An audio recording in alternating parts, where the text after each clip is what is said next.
이미 추운 겨울이 지나가고 있는 마치 요즘과 같은 그런 날씨가 찾아왔던 때였습니다.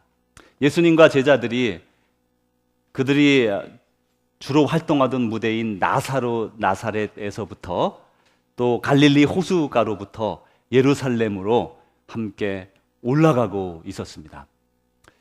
그런데 이 예수님은 그 전에 하셨던 것 그대로 지나가시면서 사람들 말도 잘 귀 기울여 들어주시고, 병자가 있으면 치료해 주시고, 또 어려운 문제가 있는 사람에게는 또 좋은 답변도 주시고 가르침을 주시면서 이렇게 기쁨으로 잘 올라가시고 있었어요. 그런데 한편 그 예수님의 제자들에게는 좀 마음이 편치 않은 아주 무거운 여행을 하고 있었습니다.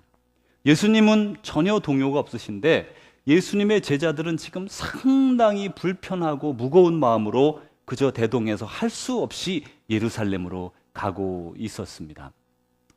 왜냐하면 예수님께서 벌써 두 번이나 내가 예루살렘에 올라가게 되면 이방인들에게 잡혀서 그들에게 능욕을 당하고 침뱉음을 당하고 모욕을 당하고 그리고 채찍에 맞고 그리고 죽음에 이르게 될 것이다.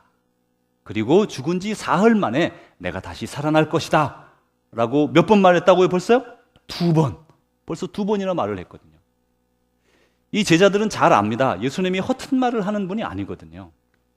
이분이 이런 말씀을 두 번이나 말씀하셨다는 것은 분명히 무언가 있기는 한데 전체적으로 이해가 안 되는 말이었습니다. 왜냐하면 예수님이 제자들이 보기에는 이렇게 능력 많으신 분이 10만 쓰면 로마 군인쯤은 문제가 아닌데 이분이 어떻게 그 사람들에게, 이방인들에게 잡혀서 능욕을 당하고 채찍에 맞고 죽임에 이르게 되겠는가? 아니 그건 그렇다 쳐도 죽었다가 다시 사흘 만에 살아난다니, 이건 또 사람이 죽으면 죽은 것이지 어떻게 살아나겠는가? 이런 복잡한 마음을 가지고 제자들은 그저 할 수 없이 지금 따라가고 있습니다. 그런데다가 그들을 더 복잡하게 만드는 것은 바로 얼마 전에 있었던 일인데, 그들이 본거지인 그 산이 하나 있었습니다. 그 산에 가서 그들은 주로 저녁에 산 기도를 했어요. 그런데 어느 날 산에 올라가셔서 예수님이 12제자 중에 9명의 제자는 저 산 미터기에 두고 너희는 여기 앉아 쉬어라 이렇게 말씀하시고요. 그리고는 다른 3제자들을 데리고 베드로, 야고보, 요한, 늘 오른팔처럼 여기던 3제자들을 데리고 산 꼭대기까지 올라가셔서 거기에 두고 너희는 여기서 나를 위해 기도하라. 저 밑에 제자는 뭐 하라 그랬어요? 쉬라 그랬죠. 예수님이 이제 기도해라 그래도 기도 안 할 것 같은 걸 아셨을 거예요. 그러니까 여기서 그냥 쉬어라. 그리고 셋은 불러가지고 가까이 와서 꼭대기까지 올라가서 너희는 나를 위해 기도하라. 그리고는 돌 하나 던질 만한 거리, 적당한 거리가 됐겠죠. 거기에 앉으셔서 예수님이 아주 기도를 열심히 하셨습니다. 그런데 그때 이 제자들이 피곤해서 잠들어 있었습니다.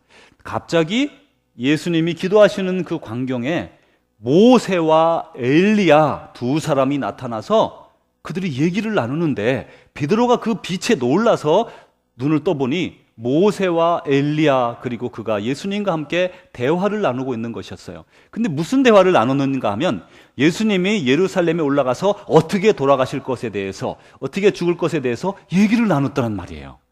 그러니 이 말을 들은 이 제자들이 억장이 무너지죠. 아니 예수님이 지금 이렇게 훌륭하시고 일을 잘하고 계신데 아니 예루살렘에 올라가서 돌아가신다면 예루살렘에 왜 가는 거야? 이런 생각이 드는 거예요. 제자들이 지금 다 복잡합니다. 아니 돌아가신다 그러고 매 맞는다 그러고 그리고 죽었다가 사흘 만에 살아난다 그러고 이런 복잡한 마음을 가지고 이제 점점점 예루살렘으로 가까이 나아가고 있었습니다. 이제 그들이 예루살렘에 가까이 가기 전에 이제 그 통로인 여리고에 도착했습니다. 여러분, 우리가 여리고 그러면 여리고 성의 전투를 기억할 수가 있잖아요.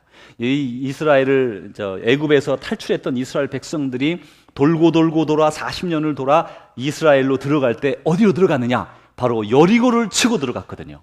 그 여리고라는 말은 아주 승리의 상징이면서 또 다시 한번 여리고는 큰 대도시였고 여리고에서 예루살렘까지는 얼마 멀지 않은 거리예요. 이 예루살렘에 다가와서 이제 여리고에 와서 예루살렘까지 올라가는 데는 그냥 많이 잡으면 40km, 조금 짧게 잡아도 35km가 된다고 합니다. 근데 우리 마일로 하면 20에서 25마일이 되는 거리를 이제 가게 된 것이죠. 근데 여러분, 여리고라는 것은 여러분 또 예수님께서 한번 예화를 말씀해 주실 때 선한 사마리아인의 비유에서 이렇게 말씀하셨어요. 한 사람이 예루살렘에서 여리고로 내려가다가 강도를 만났더라. 기억나시죠? 이 강도를 만난 곳이 그 여리고로 내려가는 길입니다. 이 길은 불과 25마일, 많이 잡아야 25마일밖에 안 되는데 문제가 있는 길입니다. 이 여리고라고 하는 지역은 사해 옆에 있습니다. 사해는 해발 한 350m가, 해저 350m가 된다고 합니다. 그러니까 이렇게 육지면보다 350m가 낮아요.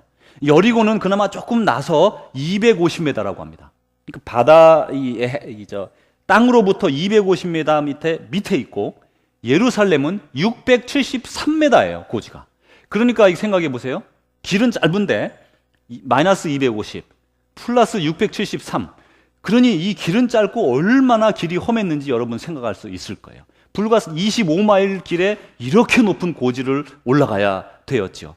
그래서 이제 예수님께서 비유로 말씀하신 예루살렘에서 여리고로 내려가다가 강도를 만났다, 이 말은 그 당시에 강도가 아주 우글우글했다고 합니다. 그리고 그것은 1960년대까지도 이스라엘이 해진 뒤에는 다니질 않았다고 그래요. 그 정도로 어려운 길이어서 많은 사람들이 예루살렘에서 내려올 때나 또 여리고에서 올라갈 때나 거기서 하루 쉬고, 그렇게 아침 일찍이 이제 사람들을 다 모아가지고 함께 이렇게 올라가면 도적을 좀 피할 수 있었다고 합니다. 이제 예수님의 일행도 그와 같이 그곳에 딱 머물러서 이제 그곳에 쉴 예정이었으리라 생각합니다. 그분들이, 예수님과 제자들이 그 여리고성에 다 도착하자 그 소문을 그제까지 듣고 있던, 이미 3년이나 예수님의 소문을 들었잖아요. 그 소문을 들은 각색 병자와 그 동네 사람들이 다 그 입구에 모여들었어요. 여리고에 예수님이 오신대. 여러분 생각해 보세요. 예수님은 지금 어떠한 죽음을 며칠 뒤에 당할지 아시는 분이에요.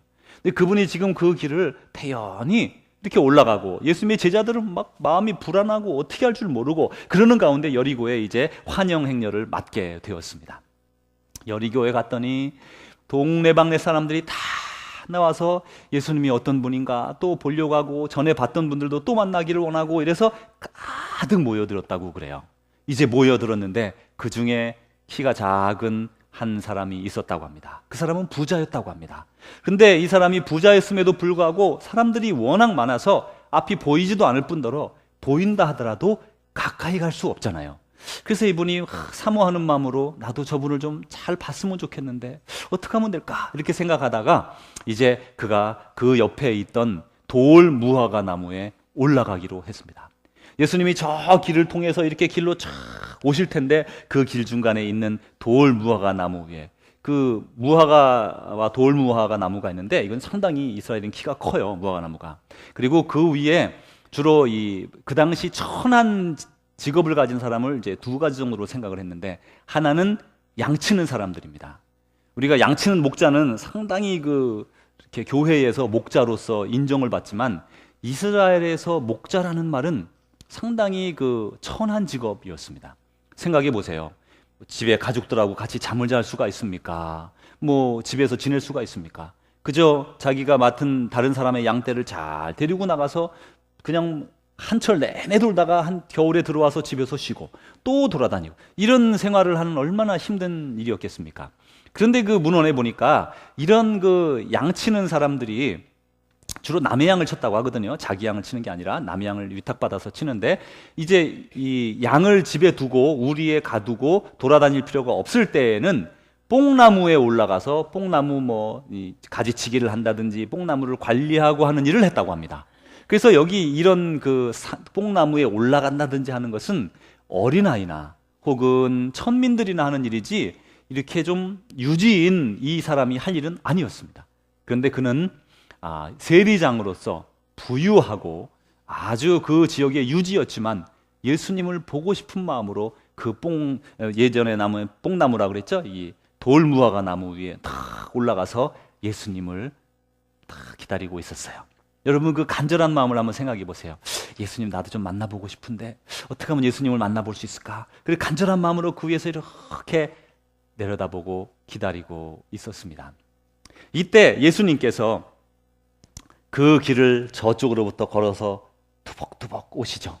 오시다가는 그 자리에 와서는 위를 들어 삭개오를 바라보면서 삭개오에게 이렇게 말씀하셨습니다.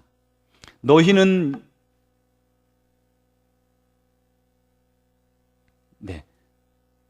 삭개오야 속히 내려오라. 내가 오늘 네 집에 유하여야 하겠다. 지금 삭개오에게 그냥 지나쳐도 되는 거예요. 근데 그 당시 매국노라고 인정받고 사람들에게 그 당시 두 가지 아주 죄인으로 인정받는 계급이 있었는데 창녀와 세리였습니다. 그 가운데 하나인 이 죄인으로 이렇게 늘 사람들에게 손가락질 받는 이 세리장인 삭개오를 부르시면서 삭개오야 속히 내려오라. 내가 오늘 내 집에 유하여야 하겠다. 이런 말을 하고 있는 것입니다. 이 삭개오 마음이 얼마나 뛰었는지 몰라요. 사랑하는 성도 여러분, 삭개오는 지금 예수님을 너무너무 만나기를 기대하고 간절히 소원했어요. 내가 저 예수님을 가까이서 이렇게 만나볼 수 있었다면, 얘기라도 좀 해볼 수 있었다면. 여러분은 어떤 심정을 가지십니까? 성경에서 이미 하나님께서 선지자들을 통해서 만나기를 소원하는 자, 하나님을 만나기를 소원하는 자가 어떻게 될 것이다, 이렇게 말씀하셨어요. 우리 같이 한번 읽어보겠습니다. 너희는 여호와를 만날 만한 때에 찾으라. 가까이 계실 때에 그를 부르라. 아멘. 이사야 선지자를 통해서 하나님은 이미 너희는 여호와를 만날 만한 때에 찾으라. 지금 만날 만한 때입니다. 예수님이 예루살렘에 계시거나 다른 지역에 계시면 못 만나잖아요. 근데 지금 우리 동네에 오셔서 들어오시죠. 그러니까 조금만 내가 애를 쓰면 뽕나무에 돌 감람나무에 올라가기만 하면 예수님을 가까이서 볼 수 있는 그 열심, 열정, 그 사모함, 그게 들어있는 거예요. 가까이 계실 때에 그를 부르라. 바로 지금 삭개오가 그렇게 합니다. 또다시 예레미야 선지자를 통해서 이렇게 말씀했습니다. 같이 읽어보겠습니다. 너희가 온 마음으로 나를 구하면 나를 찾을 것이요 나를 만나리라. 아멘. 이 사모하는 마음으로 지금 우리도 주님을 찾습니다. 저는 예수님이 필요합니다. 여러분은 어떠십니까? 여러분도 예수님이 필요합니다. 예수님이 우리에게 임하시면 우리의 많은 묵은 문제들이 해결되어지고 어려움이 해결되어지고 끊지 못하던 많은 그릇된 것들을 끊을 수가 있고 바른 길로 나아갈 수가 있습니다. 특별히 제자된 저와 여러분에게는 예수님이 우리에게 임하면 성령이 폭포수처럼 우리에게 임재하고 성령의 충만함에 거하게 되어서 주님의 원하시는 뜻을 다 이룰 수 있게 되는 것이에요. 어떤 사람들은 주님을 믿는다고 하면서도 내 일에 주님이 함께 하시길 원하는 분이 있어요. 내가 지금 어떤 일을 하는데 하나님 나를 도와주십시오. 이 일을 하기를 원합니다. 그게 이제까지 우리의 인생이라면 이제는 돌아서서 하나님, 저는 주님의 일을 하기를 원합니다. 어떻게 해야 되겠습니까? 저에게 주님의 일을 가르쳐 주십시오. 시각이 변화되는 거예요. 이제까지는 내 일을 위해서 하나님의 도우심이 필요했다면, 우리가 주님을 만나고 성령의 충만함의 임재가 있게 되면 우리는 이제부터 내가 원하는 것이 아니라 내 하나님 아버지께서 원하는 것을 우리의 손으로 이루게 되는 것입니다. 그러면 손해인데, 그죠? 내 일이 이루어져야지 하나님의 이루어지는 건 나하고 별로 관계가 없지요. 그런데 여러분 보십시오. 하나님의 일에 열심 냈던 사람들은 모두 세상에서 빛을 내었다는 것입니다. 반대로 내 일에 열심 내고 내 일을 위해 하나님의 도움을 갖다 끌어대었던 사람들은 그 자리에서 넘어지고 말았다는 사실이에요.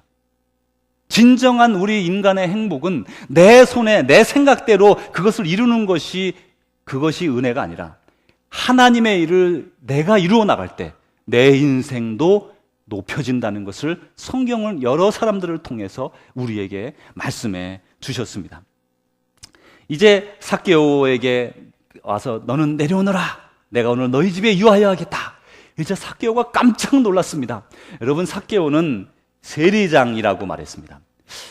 그 세리장이라는 것은 그 당시에 세리들이 있었는데 세리들 중에서 가장 높은 세리장이었어요. 아마도 산술에 빠른 분이고 경제에 능한 분이었으리라고 생각합니다. 그리고 그 당시 그 사람들은 그 죄인으로 이렇게 취급받았던 사람이에요.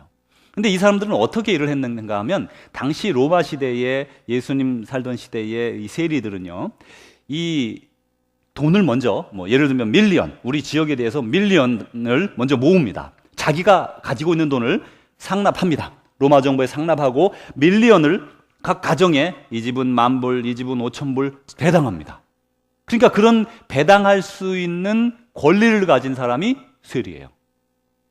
그런데 이제 그래가지고 이 사람 손에 따라서 이거는 예를 들어 100만 불을 상납을 했으면 110만 불을 한다든지 자기가 그 월급같이 받는 걸 제외하고는 더 하면 안 되는데, 이 당시 사람들이요, 세리들이 어떻게 했는가 하면 거기다가 자기가 원하는 대로 붙여서 다 받았다는 거예요. 그래서 사람들의 고혈을 짰다는 거죠. 그래서 그들이 그 이스라엘의 매국노라 이렇게 인정을 받았고, 그리고 그들은 늘 죄인이라는 칭호를 받았습니다.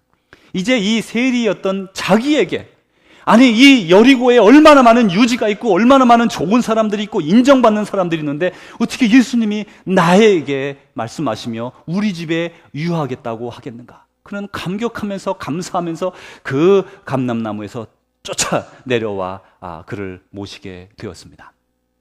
아마 제가 상상으로 생각하건대 이 삭개오의 집은 훌륭하고 멋지고 것이라고 생각합니다.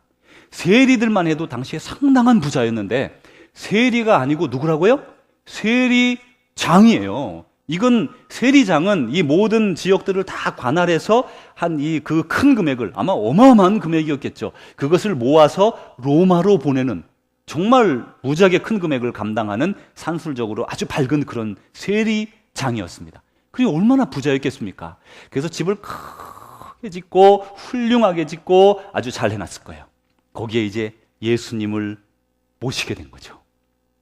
사랑하는 성도 여러분, 삭개오의 인생에 있어서, 특별히 그 집에 있어서 그가 가장 값지게 그 집을 사용한 것은 바로 예수님을 모셨을 때라고 저는 확신합니다. 그 집이 수년 동안, 아니 수십 년 동안 거기에 있었고 삭개오가 살아갔고 많은 사람이 머물렀겠지만, 예수님을 모셨던 그때가 가장 소중하게 그 집이 쓰였을 것이라고 저는 생각합니다. 수년 전에 제가 어떤 아주 귀중한 목사님을 제 차에다가 이렇게 모실 일이 있었어요. 그분은요, 제가 만약에 한국에 있었으면 근처에도 못 갈 뿐입니다.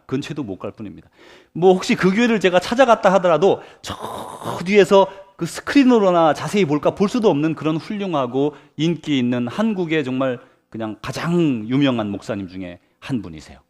근데 한 번은 그분을 제 차에 태우고 말이죠, 제가 드라이브에서 도와드릴 일이 있었어요. 미국 오니까 이런 게 다 있구나. 이야, 정말 대단하다. 그런 생각이 제가 들었습니다. 그런 귀한 분을 모시면서 제가 제 차한테 그랬어요. 이야, 너 오늘 태어나서 최고로 행복한 날이다.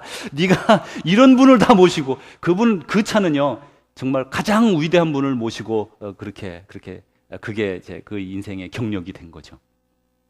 여러분, 우리에게 있어서 가장 귀중한 것, 우리가 많은 재물을 이렇게 법니다. 수고하고 애써서 재물을 버는데, 그 재물을 가장 소중하게 쓰는 것은 저는 하나님께 헌물을 드리는 그때라고 생각합니다. 여러분이 이렇게 수고해서 돈을 벌어요. 돈을 벌어서 그것을 내가 쓸 때는 그렇게 대단히 소중하고 그런 거 아니잖아요. 그냥 벌어서 쓰는 거예요. 근데 그것을 하나님께 올려드릴 때, 하나님에게 아무것도 아닙니다. 그거는 그냥 전 우주를 만드시는 하나님에게 그거 아무것도 아니에요. 근데 그것을 하나님께 올려드릴 때, 하나님 그걸 받으실 때에 얼마나 위대하게 그 금액이 사용되어집니까? 만약에 여러분이 어느 아주 유명한 그런 음식점에 가서 1,000불짜리 음식을 혼자 드시게 됐다고 생각을 해보세요. 버느라 수고했어요. 그리고 탁 앉아서 좋은 대접을 받으며 1,000불짜리 음식을 먹을 때 기쁘고 좋겠죠. 그리고 끝나는 거예요. 그런데 만약에 여러분이 그 음식점에 여러분이 가장 소중하게 여기는 사람, 가장 존귀하게 여기는 사람을 모시고 가서 같이 그분을 대접한다고 생각해 보세요. 그 같은 1,000불이지만 얼마나 소중하게 쓰여지고 있습니까? 바로 그런 것처럼 우리가 주님께 드리는 헌물은 금액에 관계없이 내 정성과 소중을 담아 하나님께 드릴 때 그것만큼 내가 번 것 중에서 소중하게 쓰는 게 어디 있겠어요? 어떤 분이 한 번은 우리 교회에 이제 오셨는데, 이분이 지금은 안 그럽니다만은 교회를 처음 다니는 분이었어요. 그러더니 이제 사석에서 저를 만나서 그러는 거예요. 목사님 수입이 짭짤하시겠습니다. 그래서 제가 깜짝 놀라가지고, 네, 무슨 말씀이신지. 그 보니까 일요일마다 그냥 사람들이 막 돈 봉투를 넣는데 자기도 꽤 넣었다는 거예요. 거기다가 자기도. 그러면서 그거 다 모으면 그거 집에 가서 다 쓰시면 꽤 많죠. 그래가지고, 그거 다 제 거면 말이죠. 제가 지금 대골 같은 데 살 겁니다. 그분 생각에는 그게 이제 다 목사가 다 가져가서 집에 가서 탁 세워가지고 입금하는 줄 알았다는 거예요. 그러면서 장로님도 월급 받는 줄 알았다고 그러시더라고요. 그러면서 그런 얘기를 할 때 그분의 생각에는 사람에게 주는 것으로 알았지만 우리는 헌금을 사람에게 드리지 않습니다. 그 헌금이 하나님 앞에 드려져서 물론 사용되어지는 것은 사람들의 손을 통해 사용되어지죠. 그래서 당회원의 어깨가 무거운 거예요. 여러분 이해를 하셔야 돼요. 당회원들을 위해 기도해 주셔야 돼요. 당회에서 어떤 일을 결정하고 어떤 사업을 결정하고 계획하고 할 때는요, 그게 주님에게 드린 그 재정이 우리의 결정을 통해 우리의 손을 통해 나아갈 때 얼마나 소중합니까? 어느 그릇 하나 낭비 하나 버릴 게 없는 거예요. 이렇게 재활용 같은 거 할 수 있는 거 충분히 해야 되고 깨끗하게 써야 되고 그건 다 왜냐면 모든 사람들이 주님께 드리는 그 귀중한 마음으로 그 헌금을 하나님께 드렸잖아요. 그래서 그것은 사용하는데 얼마나 두려운지 몰라요. 여러분들 사용해보지 않으면 함부로 사용하는 분도 아무도 없지만 정말 아껴서 정말 헌신적으로 하나님께 드린 헌물을 사용해야 되죠. 이렇게 깜짝 놀라면서 이 삭개오가 이제 자기 집으로 모셔드렸습니다. 그럴 때에 또 깜짝 놀란 사람들이 있었어요. 그 사람들은 누군가 하면 그 앞쪽에서 예수님이 들어오는 것을 맞으면서 호탕하게 웃으면서 예수님을 자기 집으로 모실 수 있으리라 착각했던, 그렇게 생각했던 그 동네 유지들이었습니다. 그들은 재력도 있었고 그들은 거기에서 이미 인정받은 유력한 여리고의 유지들이었습니다. 그들이 생각하기를 우리 중에 한 사람이 우리 집으로 모셔야겠구만, 이렇게 생각을 했단 말이에요. 그런데 웬걸 예수님이 그 죄인의 집에 들어간다고 말씀하시자 놀라가지고 속도 상하고 화도 나고 뒤에서 막 투덜대고 있었어요. 그럴 때 그 주위에 있던 많은 사람들이, 다른 사람들도 아주 수군수군대기 시작했습니다. 아니, 저분이 저게 누군지 아는가 모르시는가 이렇게 생각하면서 뒤에서 수군수군대고 있었습니다. 사랑하는 성도 여러분, 예수님 왜 삭개오가 세리장인 걸 모르셨겠어요? 세리장이면 죄를 많이 범했을 것이라고 왜 생각하지 않으셨겠어요? 그런데 왜 그 죄인에게 나아가셨을까요? 우리 주위에 악한 사람들이 있습니다. 이 인간들은 부류 자체가 이거 인간이 안 될 인간들이에요. 인정받은 인간들이에요. 그 사람들 누구나 다 멀리합니다. 인간 같지 않은 인간, 이게 상대할 가치가 없다. 다 저버리면 누가 그들을 주님께로 인도할 수 있겠습니까? 예수님이 삭개오에게 다가갔다는 것은 다시 한번 저와 여러분에게 세상적으로 버림받고 또 세상적으로 악하다고 인정받은 사람들에게 우리가 그들에게 나아가 사랑을 베풀라고 말씀하시는 것이에요.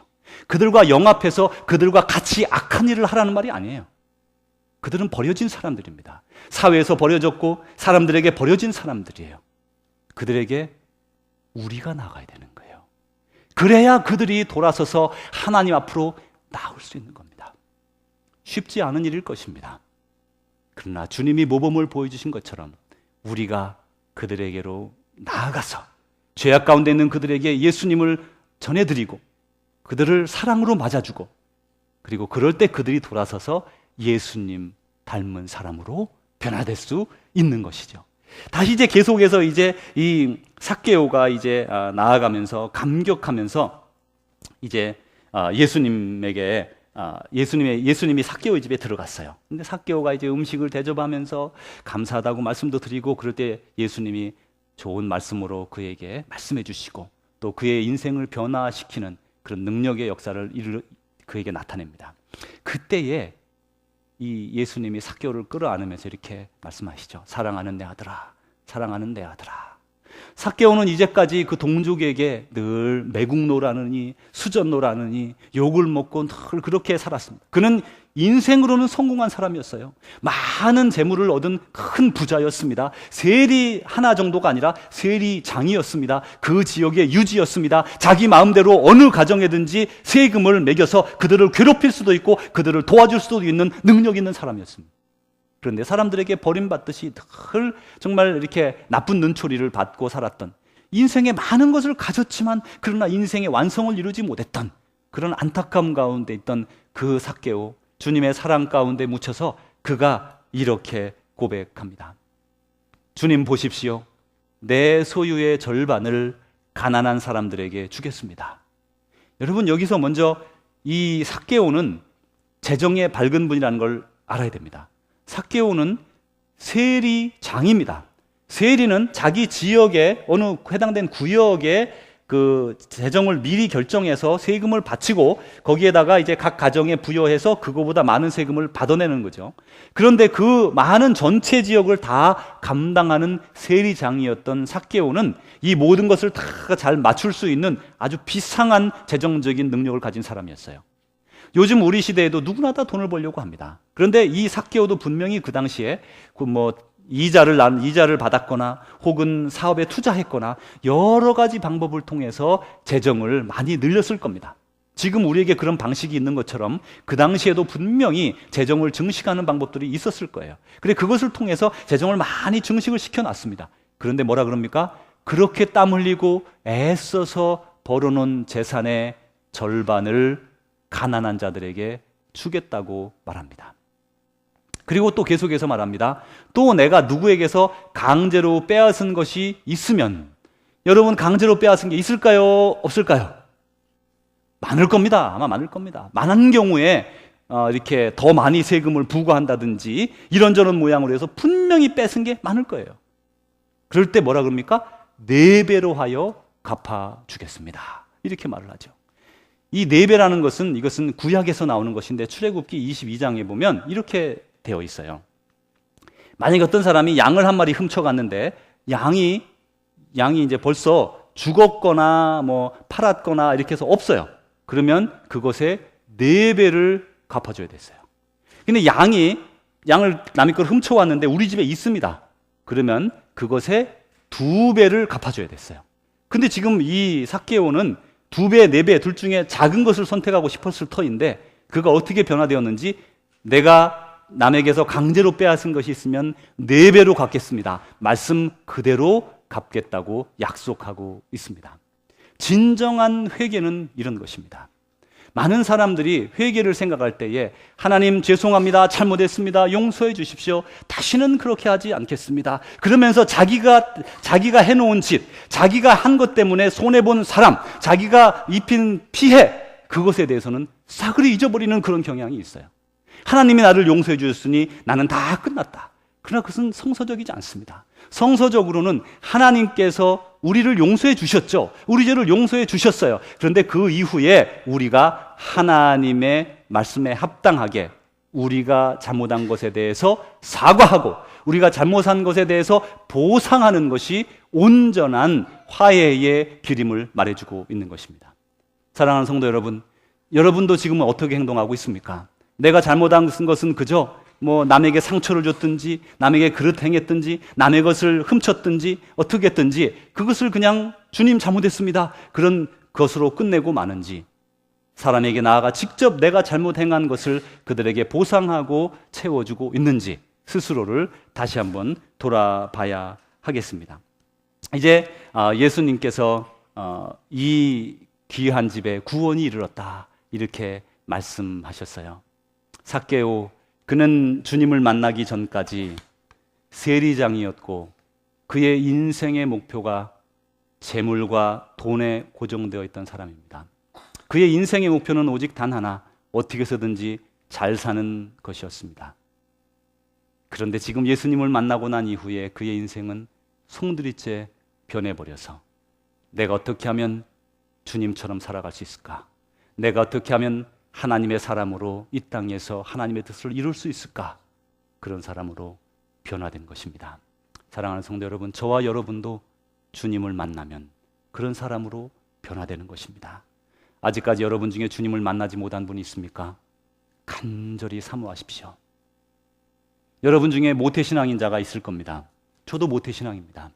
모태신앙인 사람은 특별히 더 주님을 만나도록 간절히 사모해야 돼요. 어렸을 때부터 늘 의심 없이 주님을 믿어왔습니다. 주님이 살아계신 걸 인정합니다. 그럼에도 불구하고 그들은 살아계신 하나님의 음성을 들어보지 못해서 그저 생각 속으로 주님을 믿게 됩니다. 그래서 뜨거움이 없어지는 거예요. 특별히 모태신앙인 분들은 오늘 말씀을 기억하십시오. 주님 말씀하셨죠. 너희는 여호와를 만날 만한 때에 찾으라. 가까이 계실 때에 그를 부르라. 또 말씀합니다. 너희가 온 마음으로 나를 구하면 나를 찾을 것이요 나를 만날 것이라. 우리가 믿는 예수님은 돌아가신 예수님이 아니에요.